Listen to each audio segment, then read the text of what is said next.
और इसमें किसानों, महिलाओं, युवाओं के लिए सबसे ज्यादा वादे किए गए।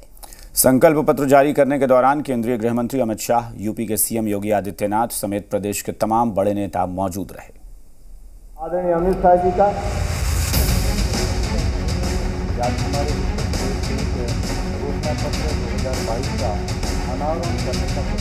सत्ता में वापसी का दावा कर रही बीजेपी के संकल्प पत्र में युवाओं और महिलाओं का ख्याल तो रखा ही गया है, साथ ही किसानों के लिए भी बड़े वादे किए गए हैं।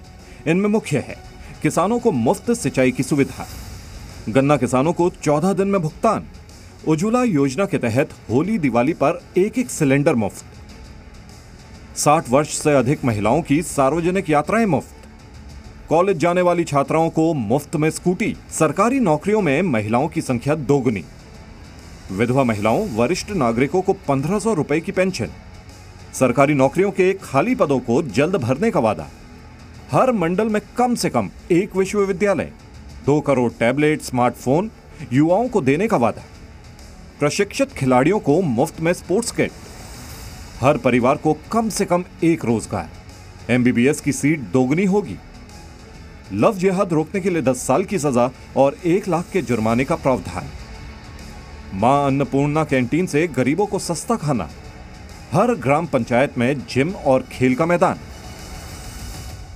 भारतीय जनता पार्टी ने 5 वर्ष पहले प्रदेश की जनता के सामने जो संकल्प लिए थे, प्रत्येक वायदे को पूरा करते हुए जो कहा था वह करके दिखाया। 2012 से 2017 के बीच उत्तर प्रदेश में 700 से अधिक दंगे हुए। उत्तर प्रदेश में कर्फ्यू रहता था, व्यापारी पलायन करता था, बेटियां स्कूल नहीं जा पाती थीं। आज 5 वर्ष के बाद दंगे उत्तर प्रदेश में के अंदर समाप्त हुए। उत्तर प्रदेश में आज कर्फ्यू नहीं बल्कि धूम धड़ाके के साथ कावड़ यात्राएं निकलती हैं। केंद्रीय गृह मंत्री अमित शाह ने भी बीजेपी का संकल्प पत्र जारी करने के बाद कहा कि बीजेपी जो कहती है उसे पूरा भी करती है। 212 संकल्प थे, उसमें से 92% संकल्प को आज हम समाप्त करने के बाद फिर से आपके सामने हमारा संकल्प पत्र लेकर आए। समाजवादी पार्टी ने बीजेपी पर निशाना साधते हुए संकल्प पत्र को झूठा बताया। भारतीय जनता पार्टी से बड़ा झूठ कोई नहीं बोल सकता। छोटा नेता है छोटा झूठ बोलता है, बड़ा नेता है बड़ा झूठ बोलता है, सबसे बड़ा नेता है तो सबसे बड़ा झूठ बोलता है। लेकिन फिलहाल बीजेपी अपनी जीत को लेकर निश्चिंत नजर आ रही है और संकल्प पत्र जारी करने के दौरान नेताओं ने भी अपने इस विश्वास को दोहराने की कोशिश की।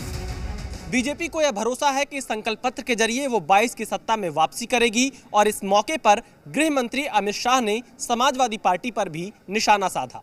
कुल मिलाकर आप ये कह सकते हैं कि बीजेपी अपने संकल्प पत्र के जरिए उत्तर प्रदेश के चुनाव में पहुंचने की कोशिश कर रही है। कैमरामैन जयदीप के साथ विशाल पांडे, जी मीडिया, लखनऊ।